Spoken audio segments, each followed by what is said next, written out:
Charlotte, North Carolina, the Queen City, home of towering skyscrapers, booming nightlife, and some of the most iconic names to ever come out of the South. From NBA legend Steph Curry to R&B superstar Anthony Hamilton to NASCAR great Dale Earnhardt Jr., this city has produced talent that reached far beyond its borders. But behind all the success and shine, Charlotte has a darker side, one most people never truly see. Because Charlotte isn't just the home of celebrities and history makers. It's also the home of ghosts, spirits that linger in old hallways, shadows that watch from forgotten corners, and whispers that drift through some of the city's oldest neighborhoods. Beneath the modern skyline lies a past soaked in mystery, tragedy, and stories people still whisper about today.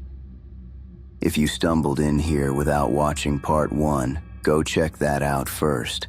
Trust me, you'll want the full experience. Part 1 set the stage, but Part 2 takes you even deeper into the Queen City's haunted underbelly. Tonight, we're going back into the places where time stands still. Locations where the air feels heavier, where footsteps echo when nobody's walking, and where countless visitors swear something followed them home. These aren't just rumors. These are stories locals have passed down for generations. Charlotte has grown into a major city, but some things never change. Old spirits don't care about new buildings, construction projects, or booming populations. They stay rooted in the same places they died, or the places they refuse to leave behind. So, get comfortable, turn down the lights, and let's dive into Charlotte's most haunted, Part 2, where the past is never really gone, and the Queen City's ghosts are just waiting to tell their stories. In the heart of Charlotte sits the Tryon House Apartments, a building that looks perfectly normal from the outside, quiet, brick, classy enough to trick you into thinking it doesn't have a personality of its own. But beneath that polite exterior is a place with a past that simply refuses to stay in the past. Back in March of 1940, a massive fire erupted inside the building after what many believe was a boiler explosion. Flames shot up the elevator shaft like it was a chimney built for chaos. 5 tenants died that night, their lives cut short in the confusion, smoke, and mayhem. And if you listen to the folks who've lived there since, those souls didn't exactly check out at the front desk. People who move into Tryon House quickly discover they aren't living alone, even if they technically are. One tenant said he couldn't shake the creepy sensation that someone was staring at him from the corners of his own apartment. Not in the romantic, love at first sight way. More like the, I'm watching you fold laundry and judging your technique way. It wasn't long before even the pets got involved. A service dog belonging to one resident would bark at the exact same blank patch of wall every day, like it was trying to warn everyone about something nobody else could see. To be fair, dogs usually bark at Amazon drivers and dust, so when they fixate on a wall, yeah, that's a new level of concerning. Then there was the tenant who bought a painting made by one of the fire victims, a woman named Rowena Dickinson. He hung the artwork in his bedroom, proud of his new, classy decor, until he kept waking up to see a shadowy figure standing in front of it, not beside it, not across the room, directly in front of it like she was checking whether he hung it straight. Imagine opening your eyes at 2 a.m. and seeing an actual ghost doing quality control. After a few nights of that, I'm sure he considered switching all his decor to IKEA posters. One of the eeriest stories came from a tenant who heard frantic banging on the wall late one night, followed by a voice yelling for help. Naturally, he assumed someone in the next apartment needed assistance, except the next apartment was completely empty, vacant, unoccupied, no roommate, no neighbor, just drywall and whatever is trapped behind it. Some people believe this is a classic residual haunting, a tragic moment stuck on repeat, like the world's worst replay button. There have been reports of full-on flashbacks in the building's structure. One former manager swore he watched the modern drywall melt away right in front of him, revealing old, charred brick and blackened beams from the 1940 fire. For a moment, it was as if the apartment slipped backwards in time just to remind him what happened there. That's when you quietly say, "Nope, grab your keys, and go stay with your cousin until payday." Other tenants claimed to see streaks running down the walls, dark, vein-like lines that looked far too much like blood. When you're vacuuming and suddenly notice your wall looks like it's reenacting Carrie, that's usually your cue to break your lease.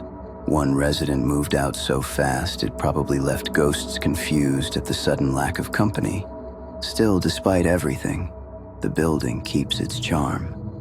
People come and go, leases are signed, groceries get carried up the stairs, and life goes on, right alongside whatever else is sharing the space. Tryon House isn't the loud, in-your-face kind of haunted. It's the quiet, subtle, I'll tap the wall every now and then so you don't forget me. Kinda classy haunting, if you will. So if you ever decide to wander inside those hallways, be polite, say hello, compliment the decor, maybe even say goodnight before you go to sleep, because at Tryon House Apartments, someone might just be listening and judging your interior design choices.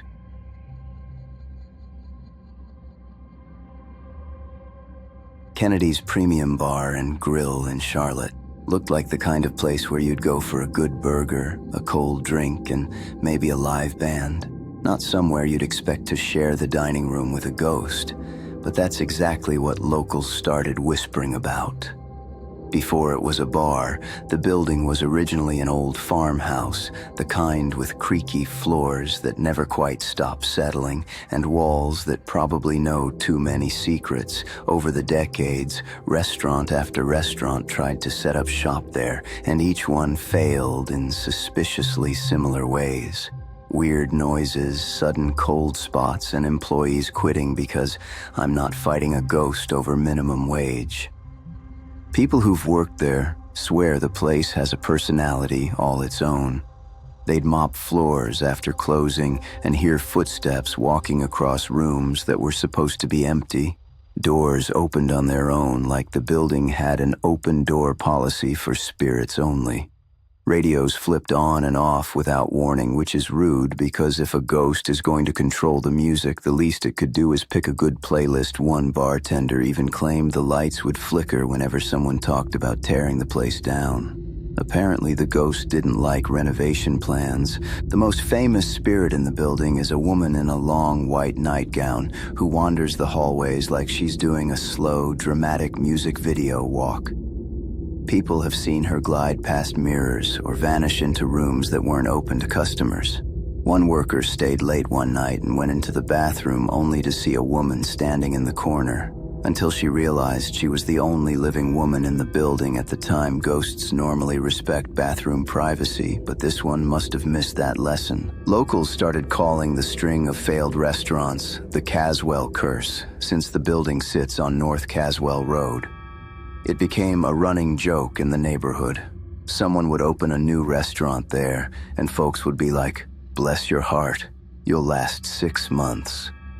But every owner reported the same strange activity. It was almost like the building was sending a message.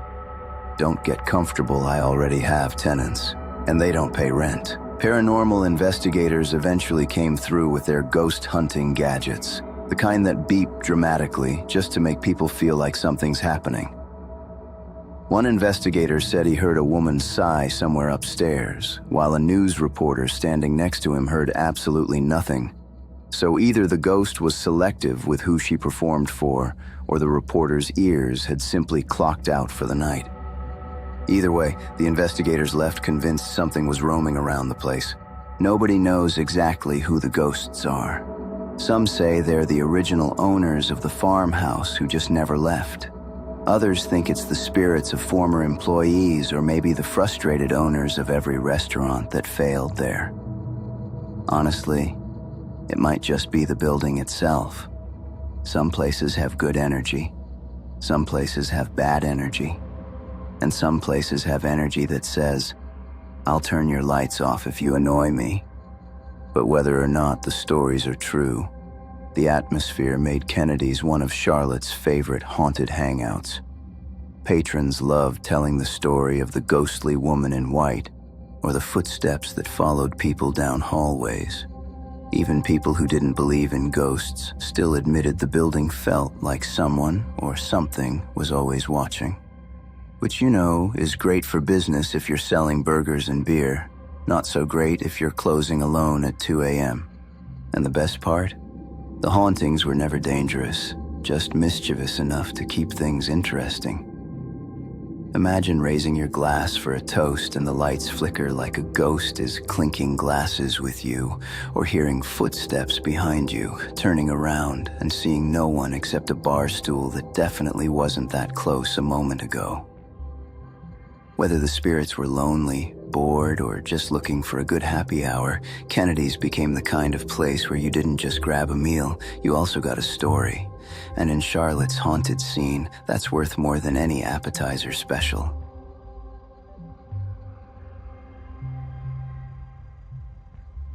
If you wander into the 4th Ward of Charlotte and spot a brick building that looks like it's holding on to secrets tighter than a southern grandma clutching her pearls in church, congratulations, you found Old Fire Station Number 4. Built in 1926, it was one of Charlotte's first modern fire stations, boasting innovations like concrete floors, ventilation, and a kitchen where firefighters could burn their food instead of the city. Now retired and sitting empty, it's become less of a fire station and more of a spectral bachelor pad for a very dedicated ghost. The locals will tell you with the same confidence they discuss Panthers football that the place is absolutely, without a doubt, haunted.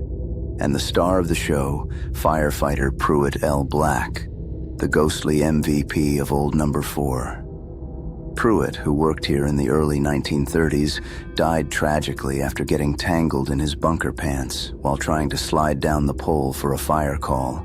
If you've ever fallen down while rushing to answer the door for DoorDash, imagine that, but with ghosts waiting to make fun of you for 90 years.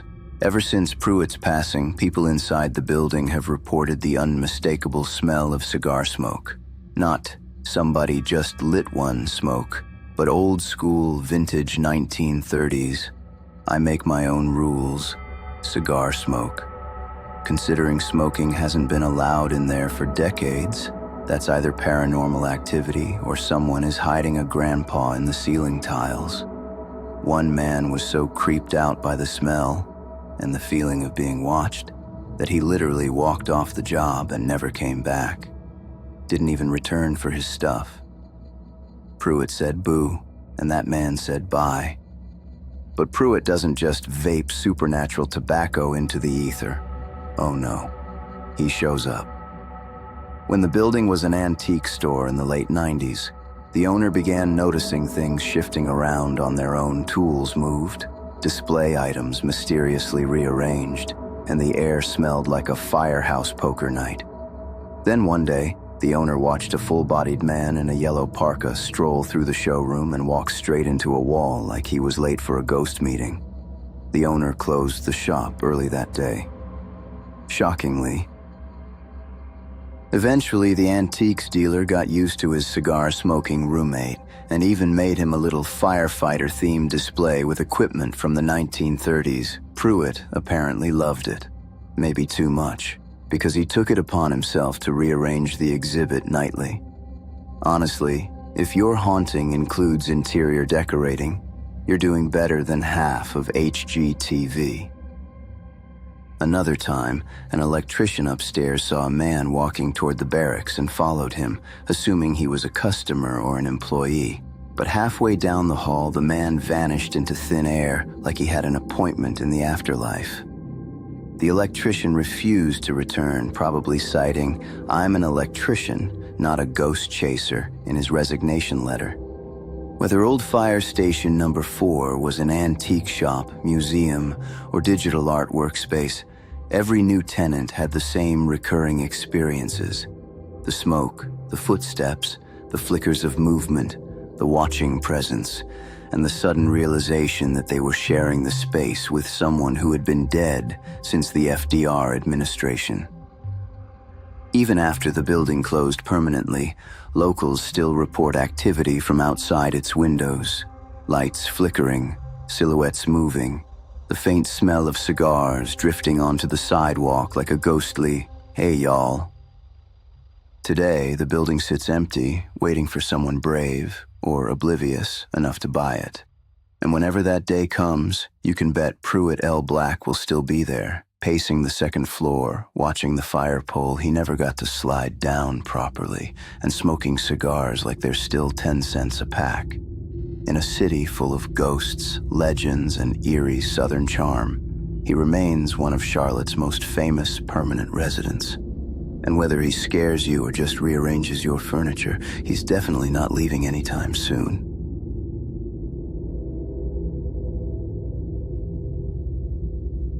Founders Hall in uptown Charlotte looks like the last place that should be haunted. It's a giant glass atrium attached to the Bank of America Corporate Center. Marble floors, trees and planters, fountains, weddings, corporate galas, the whole "please don't spill your champagne." By day, it's bankers, brides, and people trying to remember where they parked. By night, though, locals say something else wanders those polished floors. A girl named Louise, who did not sign up to be part of Charlotte's nightlife. Long before the atrium and string-lit wedding receptions, the site was home to a medical college, at least according to local legend. The school needed cadavers for anatomy classes, and back in the 1800s, getting those legally was not exactly a priority. So a group of enterprising medical students, or hired grave robbers depending on who's telling it, headed to a cemetery in Salisbury in the middle of the night. They dug up the fresh grave of a young woman named Louise, figuring the dead didn't need their bodies nearly as much as future doctors did. What happened next depends on which ghost tour you're on, but everyone agrees on one thing. Louise did not rest peacefully after that. In some versions, the students successfully sold her body to the medical school, and she was dissected in those old classrooms. In others, the deal fell through, or her body was eventually returned to the grave. Either way, the damage was done. The story goes that the moment they pried open that coffin, something in her soul snapped, and she decided if she couldn't have peace, nobody at that school was getting a good night's sleep either. Back when the medical college was still standing, staff supposedly heard disembodied footsteps pacing the halls, doors slamming when no one was around, and a young woman sobbing in empty rooms. Students blamed the girl from Salisbury when instruments went missing, books flew off shelves, or the lamps flickered right in the middle of an exam. Imagine trying to pass anatomy while a furious ghost is side-eyeing you for copying off her corpse. Some accounts even claim Louise would tug at coats and skirts, as if trying to remind everyone, "Hey, remember how I didn't volunteer for this?" Eventually, the medical school closed, the block was redeveloped, and the sleek Bank of America Corporate Center rose over North Tryon.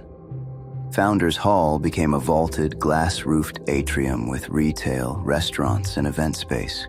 Charlotte's version of fancy mall meets corporate lobby. You'd think all that demolition and construction would have cleared out any lingering spirits. Instead, the legend says Louise just adjusted. New building, same address. If you were ripped out of your grave and dissected for extra credit, you'd probably hang around too. Today, Founders Hall shows up on just about every most haunted places in Charlotte list and ghost tour map.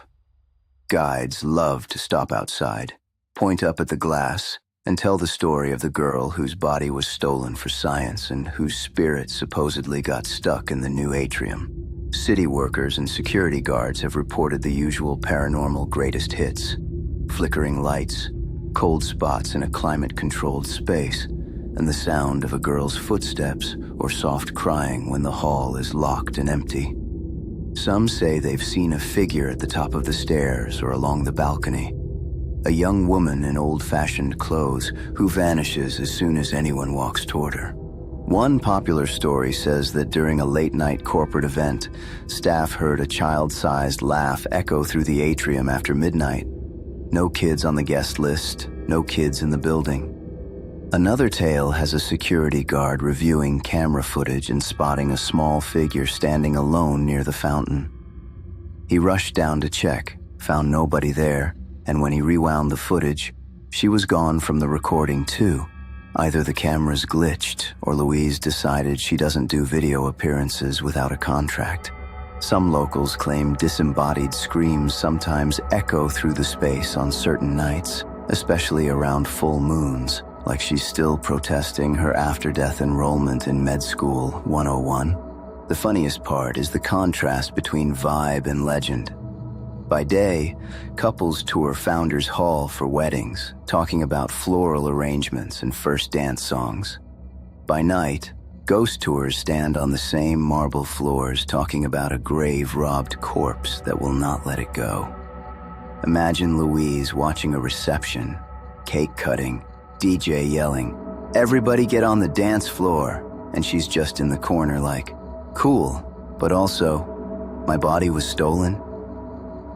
People joke that if your reception lights flicker or the mic cuts out at the exact emotional moment in your vows, you may owe Louise a slice of cake and an apology.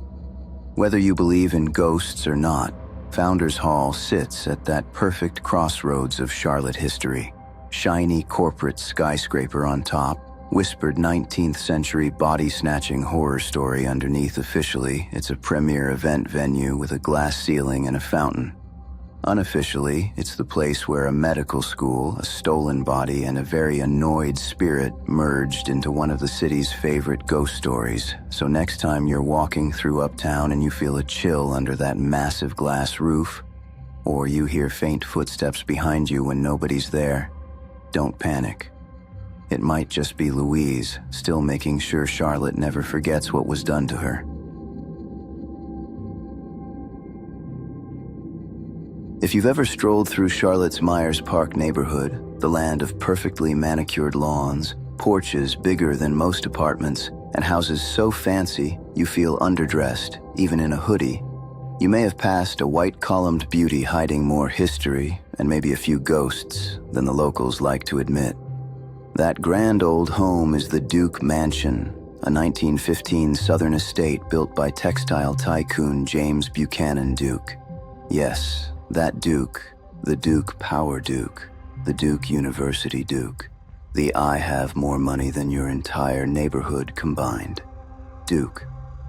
When he built this place, he wasn't just making a home, he was basically constructing a monument to Southern wealth. The mansion sat on what was once 140 acres of gardens, fountains, and walkways that looked like something out of a Victorian fever dream. Before it became a luxurious bed and breakfast and event venue, it was known as White Oaks. The name Duke gave it to sound elegant. Because apparently, big expensive house didn't have the same charm. The mansion changed hands a few times, surviving fires, renovations, additions, and Charlotte real estate prices, arguably the scariest thing tied to the property.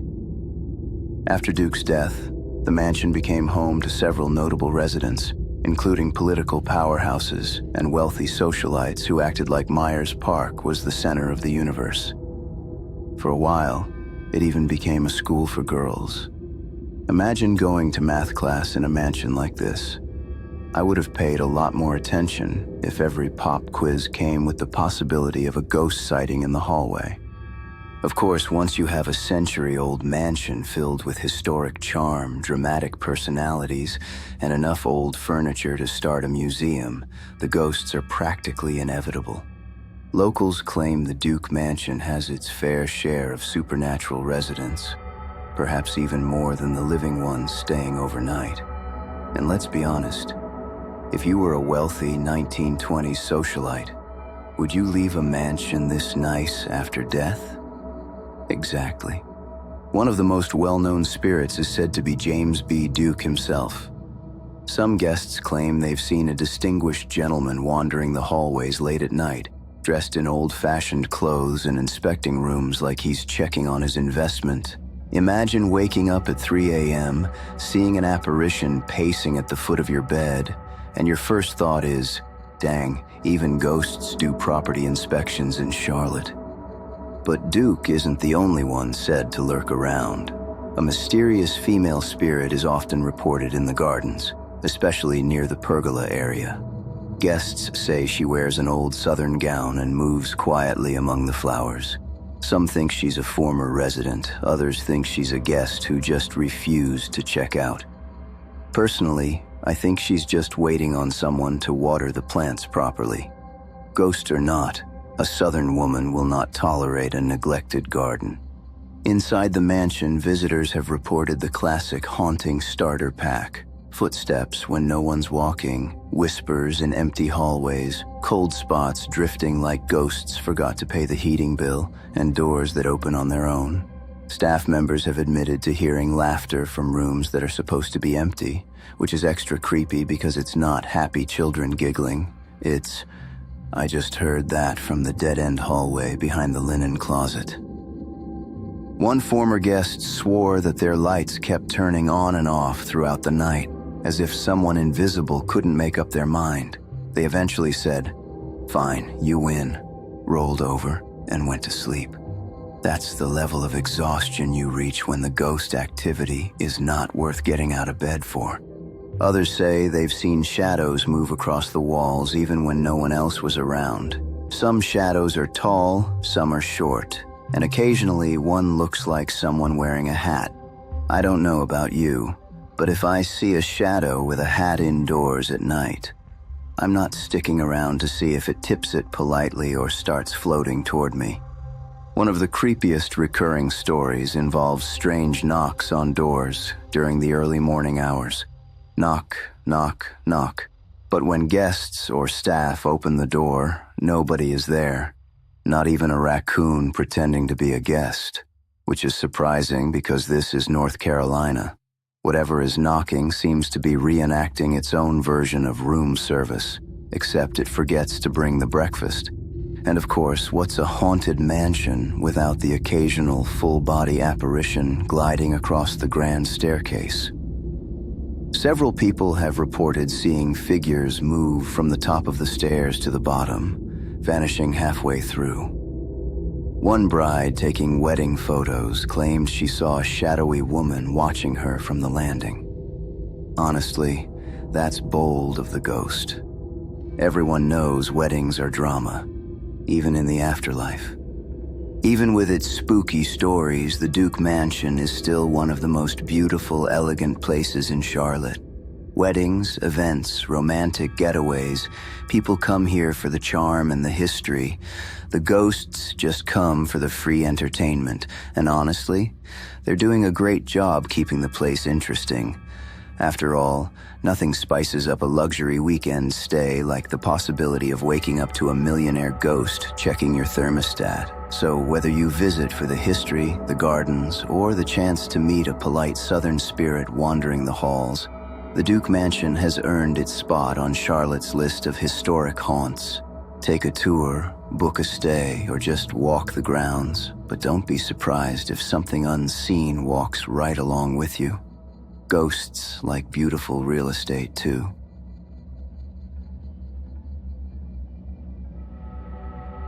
The McGlohon Theater in Charlotte, often pronounced wrong by both tourists and locals, started its life long before it ever hosted concerts and comedy nights.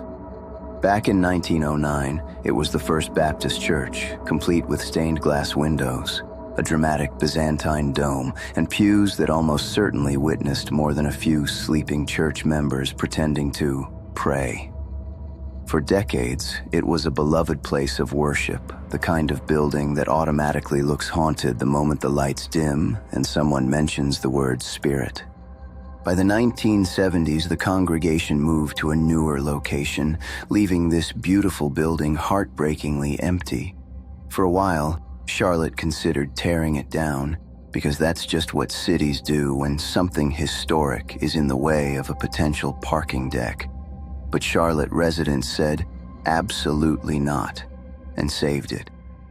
After a major renovation, it reopened in 1980 as the McGlohon Theater, named after local jazz legend Lunis McGlohon. The stained glass remained, the dome remained, and apparently so did a few ghosts who refused to update their address. Today, the theater is a lively performance space with 700-plus seats, a cozy balcony, and acoustics so good even the ghosts sound flawless. It hosts concerts, plays, lectures, and the occasional first date where someone whispers, "I hope this place isn't haunted," right before the lights flicker. But after closing time, when the audience is gone and the last stagehand has rolled up the final cable, that's when the place becomes a paranormal playground. For years, people have reported hearing phantom footsteps in the upper levels, random cold spots in the warm auditorium, and the unnerving sensation that someone is standing directly behind them. Tech crews swear they've heard doors creak, seats shift, and soft humming from the balcony long after everyone else had gone home. One poor intern once locked up after a late show and heard clapping from an empty auditorium, which is honestly more applause than some performers get during the real show. The most famous legend is the singing ghost. Staff working late have heard what sounds like an entire choir warming up, soft harmonies floating through the empty dome, the creepy part. These aren't modern hymns, they're old, older than your grandma hymns, the kind you only hear in black and white documentaries about church history. Some say it's former members of the First Baptist congregation who loved the building too much to leave. Others think it's the spirits of early performers who never gave up their VIP seating. Then there's the balcony watcher, a shadowy figure seen sitting alone in the top rows. More than one performer rehearsing on stage has spotted someone up there, only for a security sweep to reveal absolutely nobody. The running joke is that he's the toughest critic in Charlotte. If you mess up a note, he doesn't boo. He just fades away in disappointment. Honestly, that feels worse. People also whisper that the land itself has always carried energy. Some claim the building was constructed along an old Native American trading route, meaning spirits were roaming long before pews, before domes, before spotlights, and definitely before overpriced snacks in the lobby. Whether true or not, the air inside McGlohon has that "I'm being watched" feeling that even skeptics admit is hard to ignore. So yes, the McGlohon Theater is absolutely haunted, but in a charming, artsy, mildly dramatic way. The ghosts aren't dangerous. They're more like picky audience members who refuse to give up their season passes. If you ever find yourself sitting alone under the beautiful dome and hear a soft voice humming or a random seat creaking beside you, don't panic. Just remember, the ghosts here love a good performance. So bow, hit your mark, and hope you don't get judged by invisible Baptists with excellent harmony. Rira Irish Pub in Charlotte sits inside what many say is one of the oldest surviving buildings in Uptown, and honestly, the place wears its age proudly. With its dark wood, old stone, and Irish relics shipped over from across the Atlantic, it feels like a bar where a ghost wouldn't just appear. It would clock in for a shift. The atmosphere alone has haunted written all over it, like the pub was practically begging for a couple of spirits to become regulars. One of the most famous ghost stories centers around two men who tend to show up at the bar late at night. People describe them as young, dressed in old-fashioned clothes, nursing pints like they're still waiting for somebody to invent Netflix. One is red-haired, the other dark-haired, and the rumor is they came with the antique bar that was shipped from Ireland. A guest once got annoyed because he thought they spilled beer on him, until he noticed one of them had a massive wound on his head. That's usually when you close your tab and go home. Another weird event happened one night when the building's alarm went off. Police arrived, checked the place, and found absolutely no sign that anyone had broken in. But somehow, there was a single red brick sitting in the middle of the floor, No explanation, no footprints, no, "sorry I dropped this note," just a brick. The staff kept it in the office like a reminder that the pub isn't just home to Guinness and shepherd's pie. Something else is clearly clocking in after hours. During a renovation after a fire, workers uncovered a hidden space above the hostess stand. And on the exposed brick wall were chalk letters and numbers. Nobody knew who put them there, and attempts to clean them off did nothing. Employees started saying the chalk belonged to a little Victorian-era girl who haunts that part of the building, practicing her ABCs for eternity. Imagine trying to enjoy your Irish coffee while a ghost kid is overhead doing homework she clearly never finished. The pub also seems to have a few prankster spirits who like messing with the equipment. Bartenders swear the beer taps turn on by themselves, sometimes pouring so much beer that it floods the room below. Bread baskets fall off counters for no reason. Lights flip off in the bathrooms, and in the basement you can hear the clicking of an old sewing machine that, surprise, isn't plugged in. These ghosts aren't dangerous. They're just inconvenient, like roommates who won't do their chores. Several different apparitions have been spotted over the years, creating a full cast of characters. One is a man in a 1920s-style uniform and pillbox cap who hangs around the stairs like he still thinks he's on duty. There's also an elderly man with a dog wandering near the dining area in the basement. And then there's a sturdy-looking woman in old kitchen clothes who stands near the bakery racks, supervising baked goods that don't exist anymore.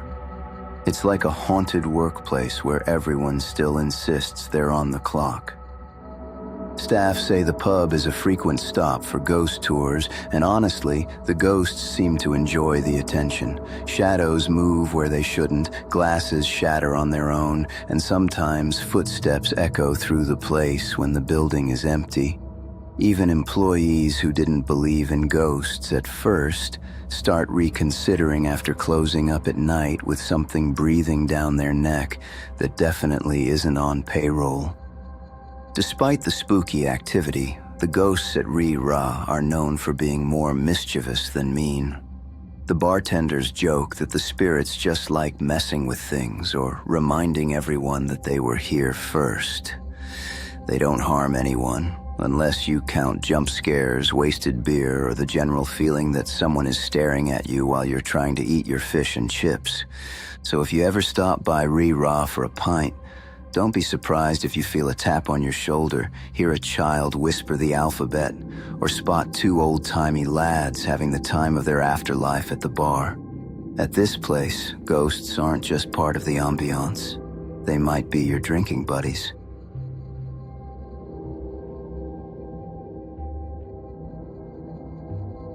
Old Settlers Cemetery in uptown Charlotte is one of those places that looks peaceful until you realize every tree and blade of grass has probably seen more drama than a reality show reunion episode. In the daylight, it's a charming little green space. Lawyers walking through on lunch break, people taking cute photos, joggers acting like they're not running past several centuries of ghosts. But once the sun drops behind the skyline, this old burial ground suddenly feels a whole lot less city park and a whole lot more the dead still have things to say. The cemetery dates back to the mid-1700s, when Charlotte was still a baby town trying to figure out what it wanted to be. This was the city's first official burial ground, holding Revolutionary War veterans, early politicians, doctors, pioneer families, and more than a few people whose tombstones no longer match where their bodies ended up. By the 1940s, it had fallen into such bad shape that locals practically begged the city to save it. Today it's restored, but ghost tours didn't stick around because the grass looked nice. Those stuck around because something in there moves when it shouldn't. See, back in the old days, grave robbing was basically Charlotte's unofficial side hustle. Medical schools needed bodies, money talked, and Old Settlers Cemetery became a prime target for resurrectionists. Families would visit a loved one's grave and discover someone had, well, Check them out like a library book. If you ever wondered why this place feels restless, imagine being buried 3 times in 1 week because people kept relocating you for science. You'd haunt somebody too. Ghost hunters love this place because it's known for its floating orbs, little glowing balls of light that drift between the tombstones like ghostly fireflies with attitude. People swear they show up most often near the older graves, almost as though whatever's moving around back there isn't shy. Even skeptics have left with weird photos and excuses like it was probably just dust, even though the dust is bright, round, and hovering over someone's headstone like it wants attention. But let's talk about the cemetery's headliner, Devil Charlie Polk. Charlie Polk was the son of a big-deal early Charlotte family, but at some point he decided he'd rather be infamous. He murdered his wife in 1791, supposedly while she was holding their baby, and the name Devil Charlie stuck harder than Gorilla Glue. One legendary story claims he once yelled, "Fire!" at a party after locking all the exits except a high window above an open cellar, then laughed as guests had no choice but to jump. Today, people blame shadowy figures, creepy bursts of laughter, and general mischief on him. Basically, if something weird happens in Old Settlers Cemetery, everyone just shrugs and says, "Charlie's acting up again." Visitors also report the usual haunting starter pack, cold spots on warm nights, footsteps right behind them when the paths are empty, shadows darting between graves, and the distinct feeling that somebody invisible is watching you read their tombstone. Caretakers have occasionally found strange little offerings, candles, charms, objects arranged in neat patterns, left near certain graves. On a few mornings after Halloween, rumors say chicken feathers have shown up in odd places. Whether it's rituals or bored teenagers, the ghosts are definitely getting a show. The cemetery is also the final home to Revolutionary War heroes and early community leaders. Ghost tour guides love to point to certain markers and talk about soldiers seen pacing like they're still on night watch, or stern gentlemen in old-fashioned clothing glaring at tourists who step a little too close.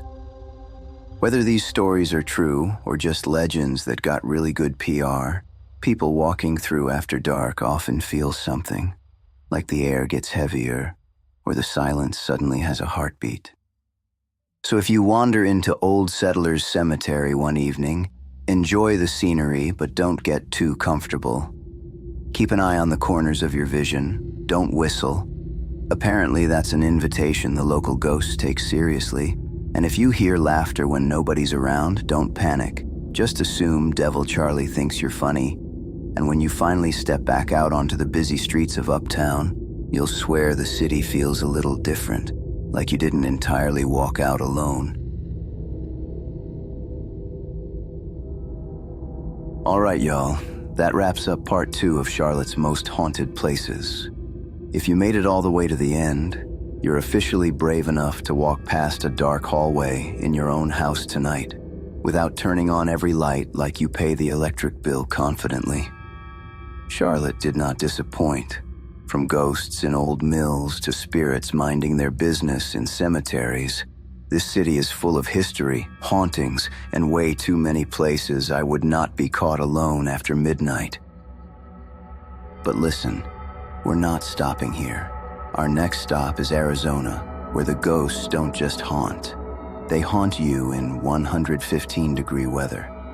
I'm talking abandoned mining towns, desert spirits, and haunted hotels.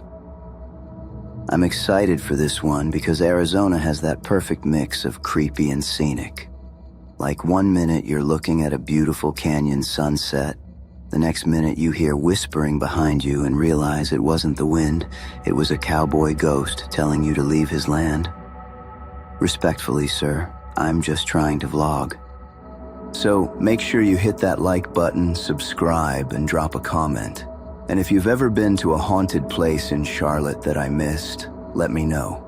Thanks for watching, stay safe, stay spooky, and I will see y'all in the desert.